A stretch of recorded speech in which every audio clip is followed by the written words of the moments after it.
I've reserved a Xiaomi SU7. Let me see what's being said online about Xiaomi SU7 not refunding deposits.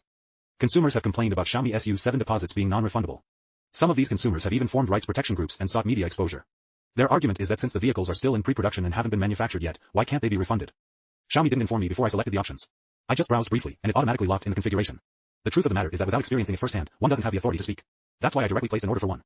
After paying the 5,000 yuan deposit, the web page looks like this: configuration pending lock-in, and it clearly states that after a certain amount of time, the configuration will be automatically locked in, and the deposit will not be refunded. If I want to receive the car earlier, I can proactively click on the button to lock in the configuration. At this stage, if I change my mind and decide not to proceed, I can simply click on View Order, and then Cancel Order to cancel it. So, the group of people who cannot get a refund on their deposits is because their orders have been locked in for production scheduling. The Xiaomi press conference was on March 28th. As of the time I'm making this video, it's been less than 7 days. So, those people who want to refund their deposits, they proactively click the button to lock in the configuration themselves. Alright, since we've reached this point, some people claim they accidentally locked in their configuration. Let me demonstrate how the configuration locking process works for everyone. Alright, now I'm going to demonstrate the entire process of locking in the configuration.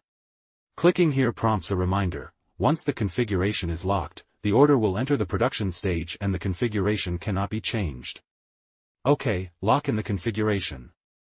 So, can I understand that the group of people who complained and sought rights protection did so because first, they didn't hear Lei Jun, CEO of Xiaomi, mention during the press conference that once the order is locked, the deposit cannot be refunded.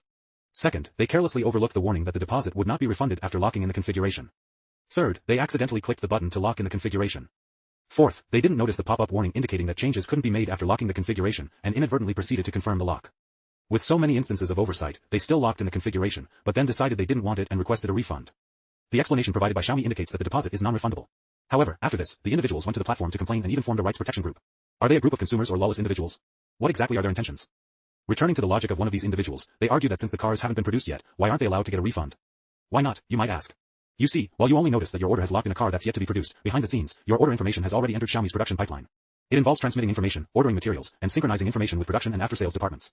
If you decide not to pay the final installment, you'll need to have someone dedicated to submitting an application and explaining the situation to adjust the order. Additionally, there needs to be a group of people across various departments responsible for reviewing and implementing these adjustments. Is the time of these people a cost? The law protects consumers, but it also protects businesses, allowing them to operate legally, compliantly, and normally. In this day and age, netizens' ability to discern right from wrong is getting stronger. It's not simply a matter of who's weak and who's right or who seeks media attention being right.